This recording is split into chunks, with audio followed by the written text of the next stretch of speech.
Bismillahirrahmanirrahim. Assalamualaikum warahmatullahi wabarakatuh. Alhamdulillahirabbil alamin. Assalatu wassalamu ala asrofil anbiya'i wal mursalin sayyidina Muhammad wa ala alihi wa ashabihi ajma'in, amma ba'du. Rabbi shrah li sadri wa yassir li amri wahlul 'uqdatam min lisani yafqahu qawli. Teman-teman yang saya banggakan,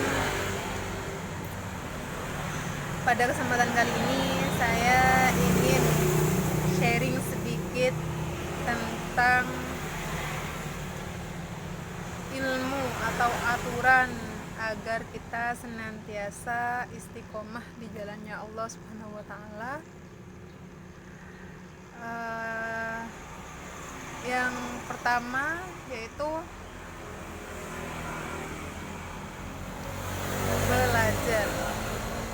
Yang dilakukan sahabat Nabi setelah mereka masuk Islam pertama kali adalah belajar la ilaha illallah.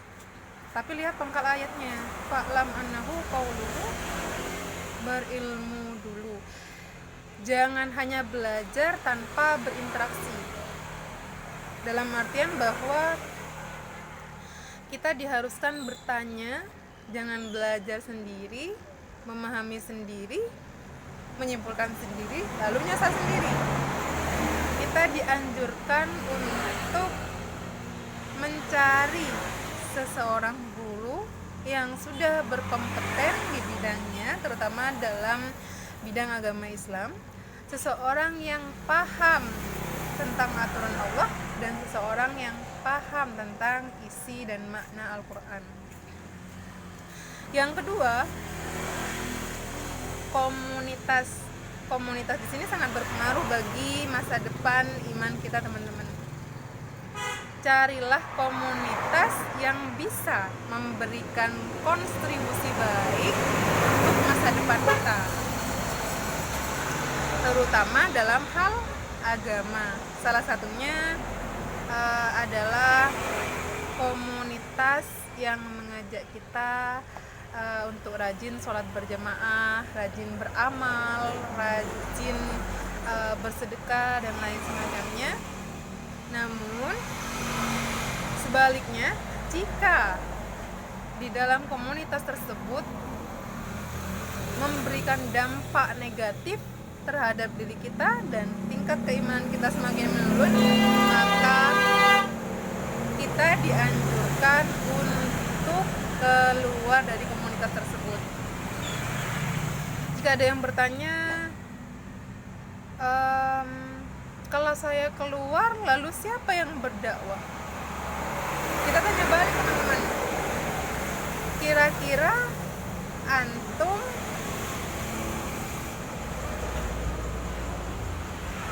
berpengaruh atau justru dipengaruhi di komunitas tersebut?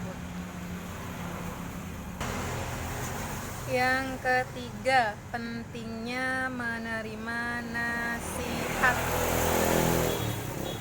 Nasihat tidak hanya melalui khutbah, dakwah, kajian, tausiah dan lain-lain, tapi nasihat mata yang tidak bersuara juga berpengaruh, teman-teman. Apa nasihat mata yang tidak bersuara? Yaitu kematian. Makanya kalau ada orang meninggal, kita dianjurkan untuk datang melayat. Syukur-syukur bisa membantu menggali kuburnya, ikut masuk ke kuburnya, dan bisa melaksanakan sholat jenazah atau bahkan mengantarkan jenazah ke tempat peristirahatan terakhir. Kalau ada yang tanya, apa pahalanya datang atau melakukan hal-hal tersebut? Pahalanya yaitu 2 qirot. Ada sahabat yang menanyakan 2 qirot itu seperti apa, Rasulullah? Rasulullah menjawab, 2 qirot itu seperti 2 gunung yang amat besar. Jadi bisa kita bayangin sendiri, pahalanya sebesar itu ternyata teman-teman. Apa hikmah di balik itu? Yaitu melihat nasihat dengan mata. Kalau kita bisa melakukan hal itu, insya Allah keistiqomahan kita meningkat. Semoga kita senantiasa diridhoi Allah Subhanahu wa taala dan dimatikan dalam keadaan husnul khotimah. Dan yang terakhir teman-teman, biasakan untuk senantiasa berdoa dan mendoakan. Mohon doa ketika selesai pertemuan, tausiah atau menghadiri kajian dan semacamnya. Dianjurkan memohon doa, saling berdoa dan mendoakan antar sesama, karena kita tidak tahu teman-teman, doa siapa yang Allah kabulkan, doa siapa yang bisa menembus pintu-pintu langit. Boleh jadi kita yang merasa hebat, kita yang merasa berilmu, tapi hati kita kotor.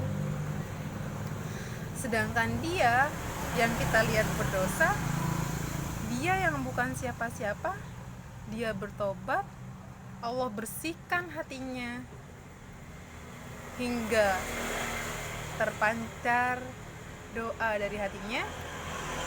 Doa itulah yang akan dikabulkan oleh Allah Subhanahu wa taala. Semoga kebaikan senantiasa membersamai kita teman-teman. Amin. Sekian dari saya, kurang lebihnya mohon maaf. Kritikan dan saran dari teman-teman sangat berpengaruh bagi diri saya pribadi. Semoga lebih baik ke depannya. Wabillahi taufiq wal hidayah. Assalamualaikum warahmatullahi wabarakatuh.